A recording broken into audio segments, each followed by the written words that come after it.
Hello everyone, स्वागत है आप सभी का आपके अपने YouTube channel star study with अभी में। आज हम लोग खोटा व्याकरण में संज्ञा पढ़ने वाले हैं। ठीक है, तो चलिए हम लोग क्लास की शुरुआत संज्ञा शब्द से ही करते हैं। ध्यान दीजिएगा, हिंदी का जो आपका संज्ञा है उसे खोटा में संज्ञा या संज्ञा न संज्ञा या संज्ञा, कहीं कहीं आपको बुक में ये मिलेगा, कहीं कहीं ये मिलेगा, तो कन्फ्यूजन बिल्कुल नहीं होना है। ठीक है, दोनों आपका क्या है, सही है जी। ठीक है, तो हिंदी में क्या है, संज्ञा को खोरठा में संज्ञा या संज्ञा बोलते हैं। अब इसके परिभाषा को हम लोग देखते हैं। ठीक है, तो देखिए डिफिनीसन कभी चेंज नहीं होता। अगर आप जो हिंदी में पढ़ रहे हैं वही खोरठा में है। ठीक है, तो डिफिनीसन ये सब बिल्कुल हम यहाँ हिंदी में लिए हैं। हाँ, जो एमसीक्यू जो होगा हमारा वो खोरठा में रहेगा, वहाँ से आपका प्रश्न बनेंगे। ठीक है, और यहाँ संज्ञा के जो भेद हैं, प्रकार हैं, वे सभी जो हैं आपके वे खोरठा में ही रहेगा। ठीक है, तो चलिए क्लास की शुरुआत संज्ञा के परिभाषा से करते हैं। चलिए देखिएगा, किसी व्यक्ति, वस्तु, स्थान आदि के नाम को क्या कहते हैं जी, संज्ञा कहते हैं। कोई भी नाम संज्ञा का उदाहरण होता है। किसी भी व्यक्ति का नाम, चाहे वस्तु का नाम, चाहे स्थान का नाम, ये सभी नाम जो हैं वे आपके संज्ञा होते हैं। अगर बात किया जाए व्यक्ति के नाम का तो सोहन, मोहन, रोहन, ये सभी जो हैं आपके संज्ञा के उदाहरण हो गए। और अगर स्थान का नाम तो स्थान के नाम में आपका रांची, धनबाद, बोकारो, ये भी क्या हुआ, आपका संज्ञा का उदाहरण है। ठीक है, वस्तु का नाम का अगर बात किया जाए तो सोना, चांदी, पानी, चावल, ये भी आपका संज्ञा का उदाहरण है। ठीक है, अभी हम लोग संज्ञा के परिभाषा और इसके उदाहरण को समझ गए। आगे हम लोग देखेंगे कि संज्ञा के प्रकार जो हैं वे कितने होते हैं। ठीक है, तो चलिए संज्ञा की प्रकार देखते हैं। तो ध्यान दीजिएगा, संज्ञा के जो आपका प्रकार है, ठीक है, वे दो आधार पे हम लोग वर्गीकृत करते हैं। कौन कौन, तो चलिए देखिए। खोरठा में संज्ञा के जो आपके भेद हैं वे दो आधार पर वर्गीकृत किया गया है। ऐसे हिंदी में भी यही होता है। तो अर्थ के आधार पे, एक आपका अर्थ के आधार पे, और दूसरा जो है आपका उत्पत्ति के आधार पे। तो अर्थ के आधार पे जो है वह संज्ञा के 5 भेद होते हैं जी। अर्थ के आधार पे कितने होते हैं, 5 भेद होते हैं। और साथ ही साथ अगर बात किया जाए उत्पत्ति के आधार पे, ठीक है, यानी संरचना, कहीं कहीं कोई बुक में आपको संरचना मिलेगा तो बिल्कुल कन्फ्यूज नहीं होना है। ठीक है, बात किया जाए उत्पत्ति के आधार पे तो संज्ञा के 3 भेद हैं। तो चलिए अब हम लोग देखेंगे कि अर्थ के आधार पे जो है वे संज्ञा के 5 भेद हैं, तो वे कौन कौन हैं। ठीक है, तो आपका अर्थ के आधार पे जो है वह संज्ञा के 5 भेद हैं। वे कौन कौन हैं, तो व्यक्तिवाचक संज्ञा, व्यक्तिवाचक संज्ञा, जातिवाचक संज्ञा। यहाँ जो व्यक्तिवाचक संज्ञा लिखा है वे आपका हिंदी का व्यक्तिवाचक ही संज्ञा है। ठीक है, यहाँ जातिवाचक संज्ञा मतलब जातिवाचक संज्ञा का बात कर रहा है। गोंठवाचक संज्ञा मतलब, गोंठ मतलब देखिए ग्रुप होता है, ग्रुप मतलब समूहवाचक संज्ञा का ये बात कर रहा है। और है आपका वस्तुवाचक संज्ञा, वस्तु मतलब वस्तुवाचक संज्ञा कहने का मतलब जो वहाँ हम लोग द्रव्यवाचक संज्ञा पढ़ रहे थे वही यहाँ वस्तुवाचक संज्ञा है। और आगे है आपका भाववाचक संज्ञा, भाववाचक संज्ञा। देखिए यहाँ हम लोग आगे सभी का डेफिनेशन के साथ, परिभाषा के साथ हम लोग देखेंगे कि व्यक्तिवाचक संज्ञा, जातिवाचक संज्ञा को कैसे पहचानें, किसको व्यक्तिवाचक संज्ञा कहते हैं, किसको जातिवाचक संज्ञा कहते हैं ना। ये सभी कन्फ्यूजन को हम लोग बहुत जल्द जो है वह दूर कर लेंगे। तो चलिए आगे हम लोग व्यक्तिवाचक संज्ञा को पढ़ते हैं। ध्यान दीजिएगा साथियों, व्यक्तिवाचक संज्ञा न, व्यक्तिवाचक संज्ञा, तो वैसे संज्ञा को हम लोग व्यक्तिवाचक संज्ञा बोलेंगे जिससे खास व्यक्ति या वस्तु के नाम का बोध हो। इसलिए इसका परिभाषा भी यहाँ लिखा है कि जिस संज्ञा से किसी खास व्यक्ति या वस्तु का बोध होता है उसे व्यक्तिवाचक संज्ञा कहते हैं। ठीक है, किसी खास, ये आपको ध्यान में रखना है, किसी खास, जैसे किसी व्यक्ति का खास नाम आपका मोहन हो गया, सोहन हो गया, किसी जगह का खास नाम आपका रांची हो गया ना, गंगा हो गया, नदी का नाम ये भी खास है, पर्टिकुलर है, दामोदर ये भी नदी का एक खास नाम। अगर नदी का बात किया जाए तो वो अलग संज्ञा का भेद है, लेकिन यहाँ नदी का पर्टिकुलर नाम अगर दे दिया तो वो आपका व्यक्तिवाचक संज्ञा हो जाएगा। चलिए अब आगे हम लोग समझते हैं कि कौन कौन चीज़ों के जो नाम होते हैं वे आपके व्यक्तिवाचक संज्ञा में आते हैं। तो ध्यान दीजिएगा, निम्न सभी के नाम जो हैं आपके वे व्यक्तिवाचक संज्ञा में आएंगे।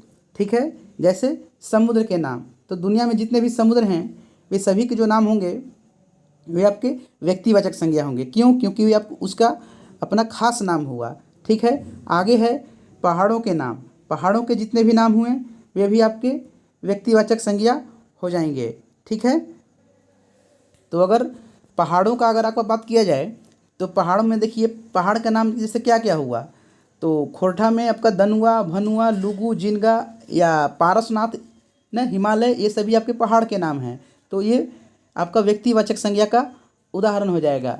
बात किया जाए महादेशों के नाम का, तो महादेशों के नाम में आपके एशिया, अफ्रीका न ये जितने भी आपके नाम हो गए वे सभी जो हैं वे व्यक्तिवाचक संज्ञा के उदाहरण होंगे। आगे है राज्यों के नाम, तो झारखंड, बिहार, उड़ीसा ये भी आपका व्यक्तिवाचक संज्ञा हो गया। जितने भी राज्य के नाम हुए वे सभी के सभी जो हैं वे व्यक्तिवाचक संज्ञा के उदाहरण हो जाएंगे, ये नोट कर लीजिए।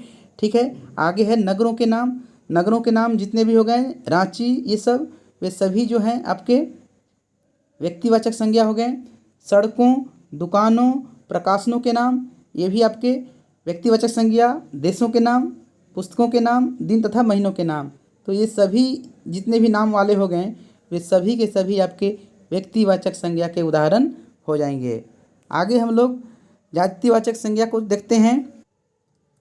देखिएगा जातिवाचक संज्ञा को, तो जिस नाम से न, जिस नाम से, यानी नाम मतलब संज्ञा न, तो जिस नाम से किसी वस्तु या प्राणी की संपूर्ण जाति का बोध हो उसे जातिवाचक संज्ञा कहते हैं। आम भाषा में हम लोग ऐसे भी कह सकते हैं कि जिस नाम से पूरे समुदाय, पूरा कम्युनिटी का बोध हो उसे जातिवाचक संज्ञा कहते हैं। जैसे अगर पशु आपका ऐसा शब्द है जो हर जानवर के लिए यूज हो जाएगा ना, जैसे पशु में अगर पक्षी, पशु पक्षी जितने भी हैं वे सभी आपके जातिवाचक संज्ञा है।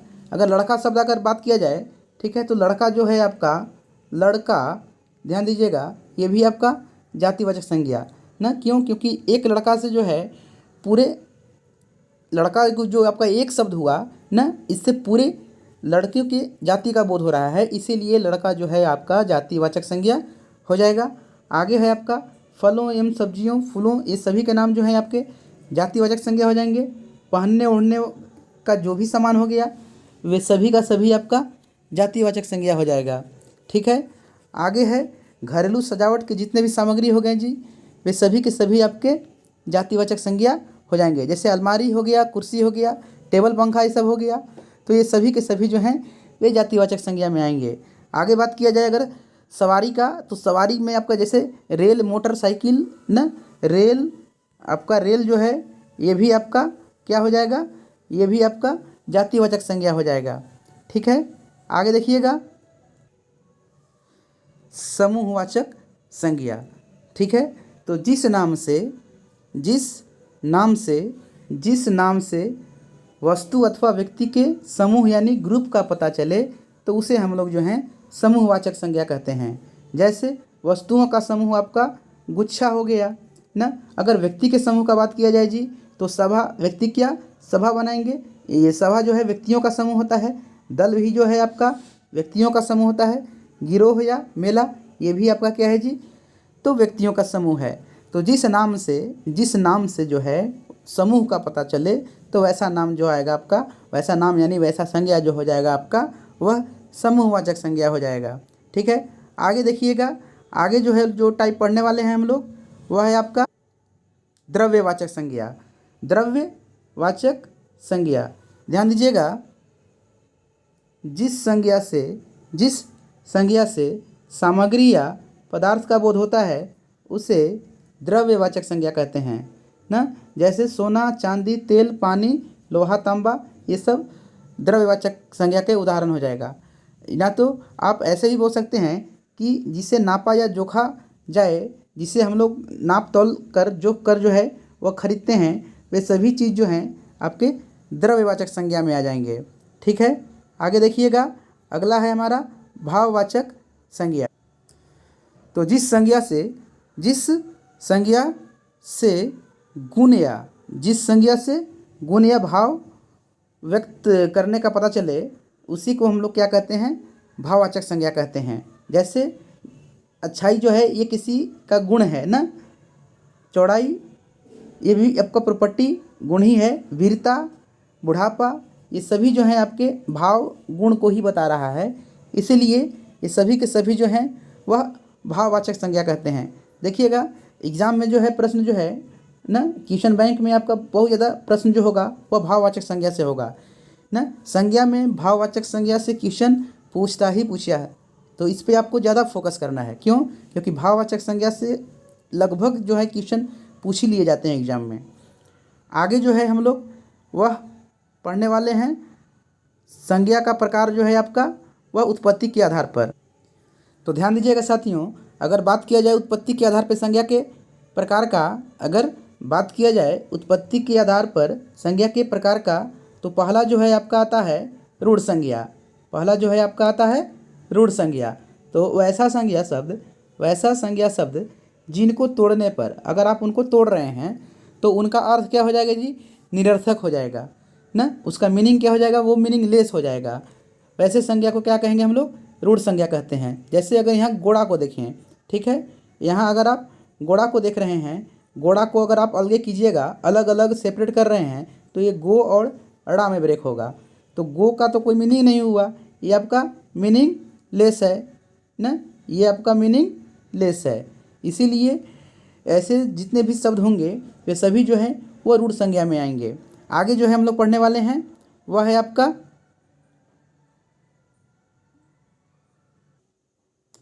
यौगिक संज्ञा। यौगिक संज्ञा, ठीक है, यह उत्पत्ति के आधार पर जो है आपका दूसरा प्रकार है संज्ञा का। तो इस तरह के संज्ञा शब्दों का निर्माण जो है आपका वो दो या दो से अधिक शब्दों के मेल से होता है। जैसे गरु गाड़ी, पैन कौआ, उड़ा जहाज, गोबर गढ़ा, धान खेत, बूट बारी, राइत काना इत्यादि। ये आपके जितने भी शब्द हैं वे दो अलग अलग शब्दों से बने हैं। अगर बात किया जाए धान के खेत का ना, तो धान भी है खेत भी है, ठीक है। तो ऐसे संज्ञा शब्दों को क्या कहेंगे जी, यौगिक संज्ञा शब्द कहेंगे, जो दो से बनते हैं, दो शब्दों के मेल से बनते हैं, ठीक है। आगे जो है हमारा वह है योग रूढ़। ये जो है उत्पत्ति के आधार पर आपका तीसरा प्रकार हुआ संज्ञा का, ठीक है। देखिएगा इसको, योग रूढ़ को ध्यान दीजिएगा। वैसे शब्द जो दो या दो से अधिक शब्दों के संयोग से बनते हैं। वैसे शब्द जो दो या दो से अधिक शब्दों के संयोग से बनते हैं, लेकिन यहाँ ध्यान देना है आपको, किसी एक खास अर्थ का ही बोध कराते हैं। भले ही दो शब्द मिल गए हैं लेकिन उसका कंप्लीट जो अर्थ होगा वो एक ही होगा। जैसे हैंडसार कहने का अर्थ होता है खोटा में रसोई घर, ठीक है। कठौआ मतलब नमकदानी, गुड़ पिठा जो हुआ आपका वह अरिसा जो है गुड़ का आटा का बनता है ना, गांव देहात में लोग जिसको काफ़ी पसंद करते हैं। आगे है कठकोटकी।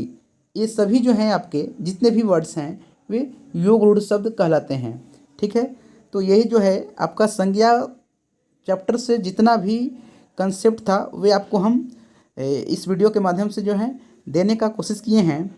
तो आज की क्लास जो है वह समाप्ति की ओर है ना। आगे अगर आपको वीडियो अगर पसंद आए तो लाइक, शेयर और सब्सक्राइब कीजिएगा। अगला जो है वीडियो वह खोटा के लगभग 20 से 25 MCQ जो हैं उसका रहेगा।